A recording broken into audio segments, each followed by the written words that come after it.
A shocking new rumor and article has dropped, revealing something that has Leafs fans absolutely fired up. We're going to break that down and discuss what it means going forward as it is surrounding Canadian Connor McDavid. So stay tuned for all that in this episode, folks. But before we get into it, if you're a part of the 70% who aren't subscribed to the channel, this is the place to be for daily Leafs content. If you want to help us towards the goal of 15,000 subscribers, make sure to hit that subscribe button. But Darius, and thank you guys again for your continued support. But there's a lot to go over today, and this is going to be an interesting one. Now, obviously, we're in the middle of the Four Nations Cup, Canada versus U.S. final tonight, all these different things, and trade rumors are going crazy. And an article has dropped, and we figured it would be a good time to cover it now because it is, given the fact Team Canada is going on, there's obviously a bunch of different things happening here.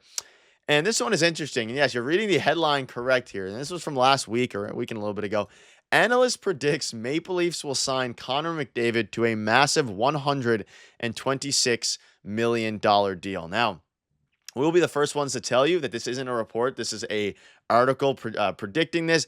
However, it is going to be interesting to discuss because, I mean, there is some realm, some world where this is a possibility. And it basically, we'll dive into it in a little bit here. But I just want to get your thoughts on this, there. It's just it's a very intriguing thing. And the article basically dives into explaining why it can make sense, all these different things. Kind of just want to get your thoughts on McDavid to Toronto. We're going to dive in some of the things that Austin Matthews says here in a minute. But it seems like, if he became free agent, it would be very interesting. Would I want the best player in the league and in the world on the Leafs? Yeah, probably. I would want that in a couple of years. And I think that, what's crazy is that the Leafs can actually make this happen, right? Like he's not a free agent this summer, but the summer following that, he hasn't signed an extension yet because he can't, but it's going to be coming. And Leon Draisaitl just signed his extension in Edmonton too. And I feel like, they probably talked about it and he has plans to re-sign, but anything is possible. I didn't actually think at the time John Tavares was going to leave Long Island and he became a Toronto Maple Leaf, right? So at that time, that seemed crazy. It's 7 years later now, so it doesn't, it's hard to think back. But at that time, it was like, this was insane. So anything is really possible. And I wonder if they, rejig some of their plans to kind of prepare to give Connor McDavid the max contract at that time, because that's what it's going to be, right? And for good reason, he's the best player, right? By quite a bit. But again, it's I don't know, just something fun to think about. But they would have to move quite a bit around and not sign Mitch Marner this summer and a couple of things like that to kind of prep for that in a year's time. So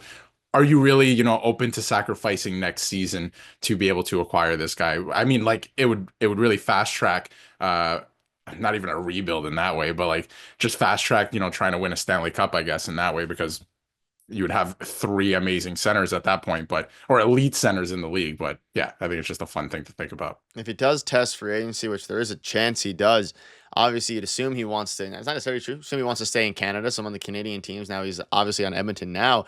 His relationship with the Leafs, with Austin Matthews specifically, would probably be a driving factor in this. You can see this here. I think our relationship has grown a lot. Austin Matthews and his relationship over the years with Connor McDavid, I definitely think it's evolved. I think there's mutual respect and appreciation for one another, spending time with him.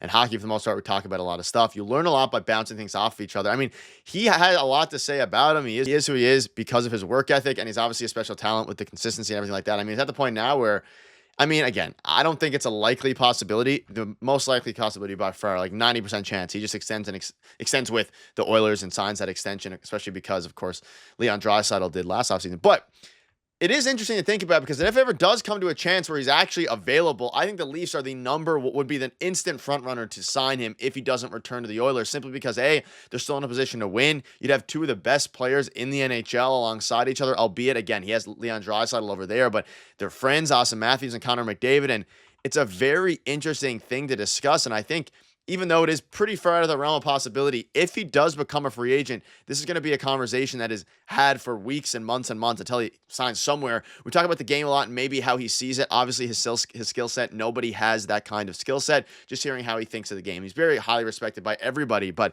there seems to be a relationship there that if this ever does come up, which, again, this is, it's the All-Star break, we can have fun conversations like this, I think it'd be pretty likely that the Leafs are at least very much in it.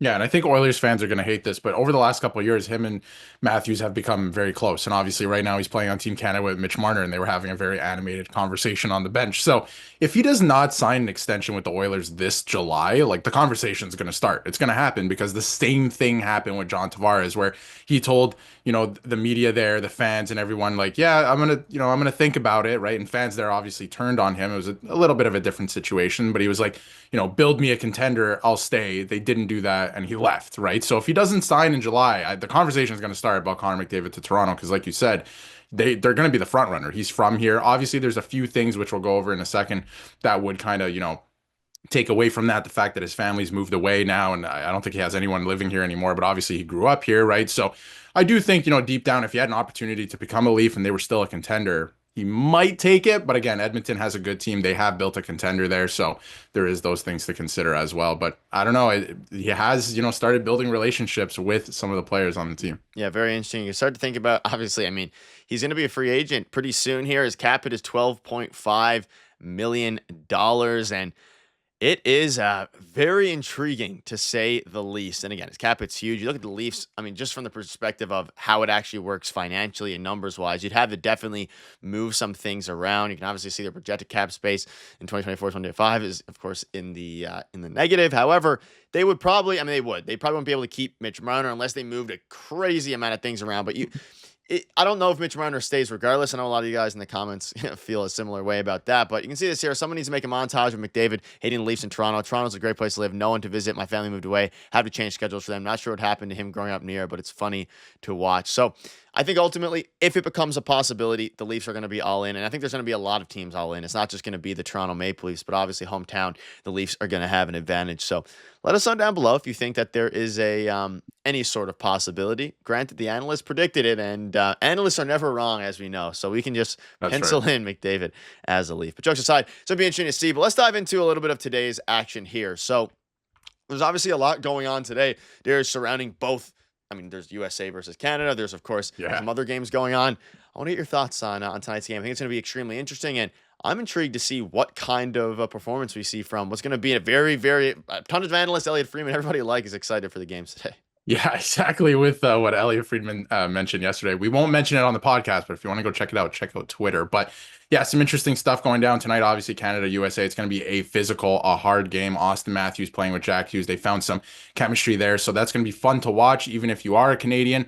And then on the Canadian side, what's Mitch Marner going to do in this game? Obviously, if you're a Leafs fan, you're looking at that. And obviously, they're dealing with Shea Theodore's out with that injury. Cale Makar might not play a game time decision. So that's going to be crazy. Thomas Harley might come into the lineup. He's a great offensive defenseman. A lot of people don't know too much about him because he plays in Dallas, but he's going to be a great option too if he comes in. So that should be fun to watch. And William Nylander has shifted to first line left wing on Sweden, which I think is interesting. So just something to watch in today's game, which at the point that this is going to be uploaded, the game is going to be on. So I wonder how he is going to play. But Sweden has to get a win here to kind of stay in things. Yeah, it's going to be exciting. Obviously, the matchup everybody kind of wanted to see, at least from the Canadian side of things. So it's going to be interesting. And also let us down below on a scale of 1 to 10. What do you think the chances are that Connor McDavid tests free agency and goes to the Leafs?